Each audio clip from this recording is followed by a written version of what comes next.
Have you ever felt like no matter how hard you try, it's never enough? Like there's a silent voice always whispering, you could be doing more. You should be better. You scroll through perfect lives, flawless smiles, and curated success, and you wonder, what's wrong with me? Why can't I hold it all together like they do? Why am I always falling behind? That feeling, that quiet self-doubt, that ache in the chest, is no accident. It's by design, not by some vast conspiracy in a smoky backroom, but by the systems, the culture, the expectations that were built long before we were born. A world that teaches you to strive for perfection, but never satisfaction. A world that tells you control is everything, and yet ensures it's always just out of reach. But what if I told you that perfectionism is not a virtue, but a weapon? What if the illusion of control isn't strength, but a trap? Let's begin here. Perfectionism is not the same as striving for excellence. True excellence is driven by growth, by joy, by curiosity. Perfectionism, as psychologist Brené Brown describes, is a shield. A 20-ton shield we carry, hoping it will protect us from shame, blame, or failure. But all it really does is suffocate us. Carl Jung once wrote, "I'd rather be whole than good." But in our world, we are trained from childhood to chase being good. Good grades, good behavior, good appearances. And in this chase, we fracture ourselves. We exile the parts of us that are messy, vulnerable, confused, the very parts that make us human. Perfectionism, at its core, is fear. Fear of rejection, fear of inadequacy, fear that if people really saw us, raw, unfiltered, they would leave. And fear is a powerful drug. It keeps us compliant, it keeps us quiet, it keeps us weak. Because here's the truth they don't want you to know. When you believe you must be perfect to be worthy, you become controllable. We are conditioned, almost religiously, to equate worth with flawlessness. Yet this mindset doesn't create better humans. It creates hollow ones. Actors on a stage, desperate for applause. Perfectionism kills authenticity. And without authenticity, there can be no real connection, no joy, no meaning. We are told to fit in, to conform, to polish every edge. But growth doesn't come from being polished. It comes from being pressed, broken, rebuilt. Jung knew this. He believed the path to individuation, the integration of the self, demanded we confront our darkness, our shame, our imperfection. Because you can't become whole by slicing away parts of yourself. But here's the kicker. This obsession with perfection isn't just a personal failing. It's been engineered, reinforced by social media, performance culture, and commercial industries that sell us the illusion that we're one product, one course, one upgrade away from finally being enough. And because the goalposts are always moving, we never arrive.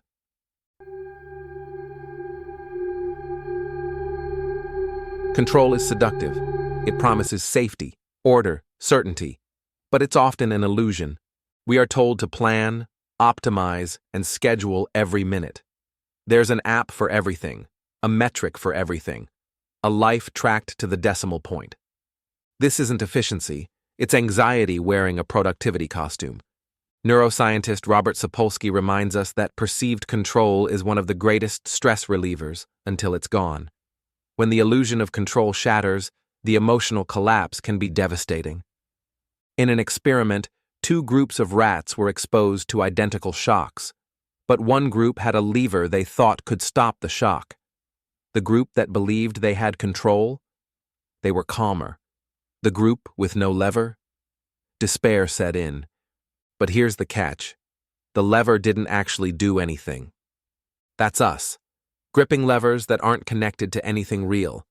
We set goals based on what we think we can control, bodies, schedules, reputations. But life intervenes. People get sick. Plans fall apart. We feel like failures not because we did anything wrong, but because we believed we should be in charge of things no one truly controls. Nietzsche wasn't being nihilistic when he wrote, "He who has a why to live can bear almost any how." He was being honest, because meaning anchors us more than any illusion of control ever could. But meaning doesn't come from certainty. It comes from engagement, from choosing to show up in a world that offers no guarantees. Control feels safe, but it's not freedom. It's a cage built from fear.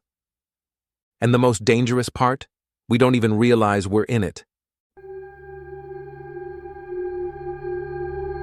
Now let's get real.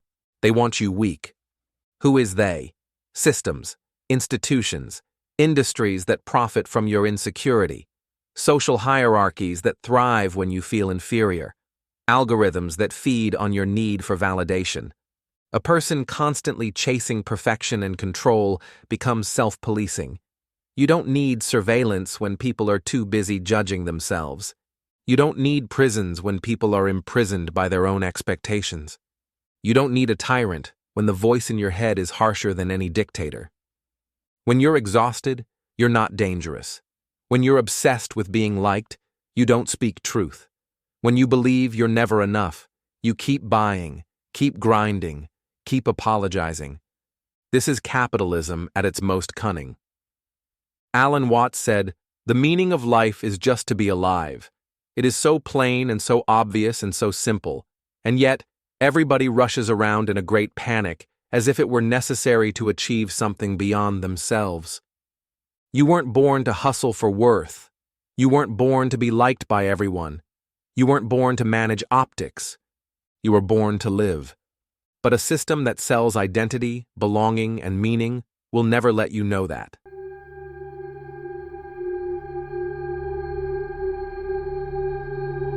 So, how do you take back control?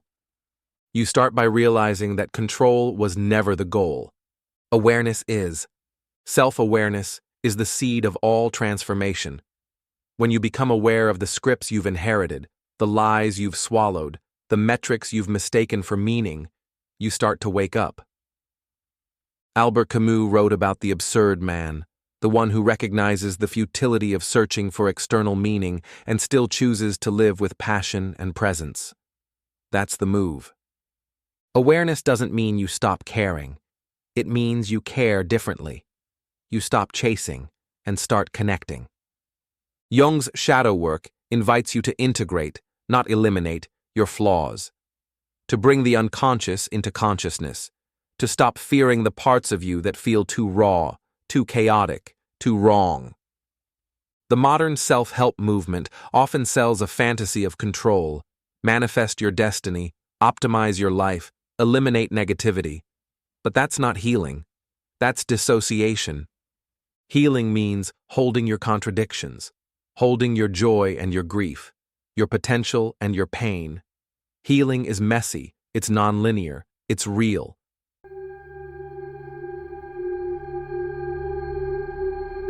Let's talk tools, not hacks, not shortcuts, real, grounded ways to take back your life. 1. Language is power. Watch your words. Saying "I should" keeps you in chains. Saying "I choose" opens the door. Replace judgment with curiosity. Why am I feeling this? Not, what's wrong with me?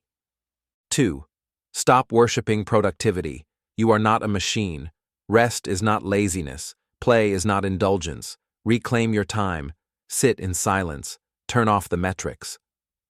3. Feel before you fix. Your feelings aren't problems to be solved. They're signals. Teachers. Let them speak before you interrupt them. 4. Community over competition. The culture of comparison thrives on disconnection.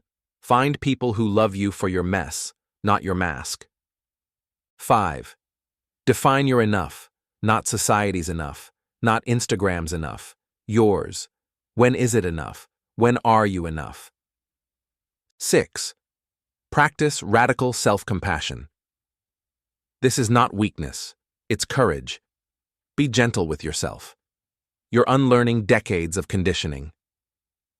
7. Create from truth. Whether it's your work, your relationships, your art, let it come from truth, not performance. 8. Reject false urgency.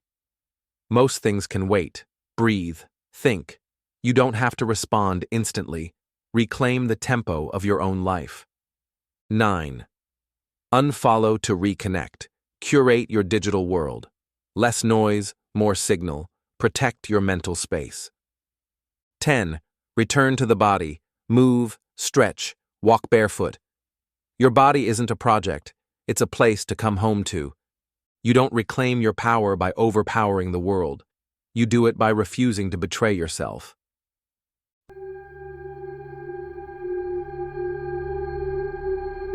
Let me leave you with this. The system profits from your fear.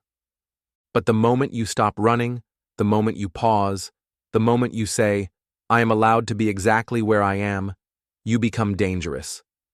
Because a person at peace with their imperfection is free. A person who no longer chases control can no longer be controlled. A person who tells the truth, who feels fully, who embraces their shadow, cannot be manipulated. You were not born to be a brand. You were not born to be a cog. You were not born to be palatable. You were born to be whole. So stop trying to be perfect. Stop trying to be in control. Stop waiting for permission. Start now. Start messy. Start honest. Because you are still here, still breathing, still becoming. They want you weak. But you are waking up. Here's the real rebellion. Living your truth in a world built on lies. Loving your flaws in a culture that monetizes your shame. Slowing down when everything screams speed. Staying soft when the world rewards hard edges.